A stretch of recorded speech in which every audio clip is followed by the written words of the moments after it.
Bonjour. Parrainage, terme le plus usité ce matin par les journaux. La chasse aux signatures lance le quotidien qui souligne que pour un fichier électoral estimé à 6 682 075 électeurs, les candidats déclarés à la présidentielle du 24 février devront recenser chacun 53 457 signatures. Cette chasse aux signatures, écrit Mamles Camara dans Source A, sera aussi la première d'une série de tournées nationales qui s'imposeront aux candidats et à leurs équipes.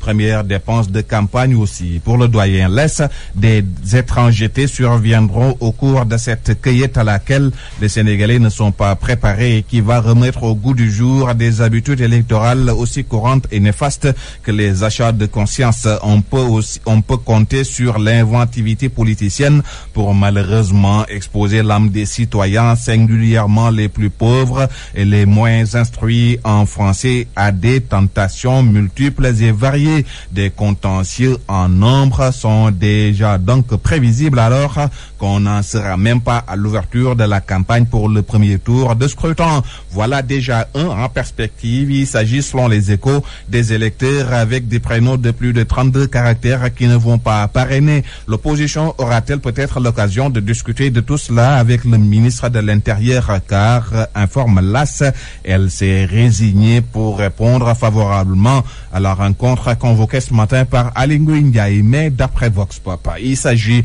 pour le Front National de Résistance d'aller récupérer les documents électoraux et d'exiger l'accès au fichier électoral. Finalement, constate Al-Kham dans Vox Pop, la réalité de la politique l'aura pris sur le chauvinisme des Wade, père et fils, et les ultras du PDS. Pour le confrère, cela aurait été une grosse idiotie s'ils avaient campé sur leur décision de boycotter la rencontre. En attendant, voilà Samuel Sarr qui se signale dans la tribune avec ses 7 propositions faites à Macky Sall. Samuel Sarr, cité dans l'affaire du tanker de brut importé par la SAR en 2008, a apporté des éléments de réponse tout en demandant, écrit la tribune, la déclassification de 7 rapports faits par l'IGE et jugés explosifs. Ces rapports concernent entre autres son implication dans le pétrole frelaté, l'audition de Khalifa Sall, l'affaire Petrotim ou encore les transactions de l'immeuble du Sénégal à New York. Macky Sall et ABC de nouveau face à face lundi, note l'AS.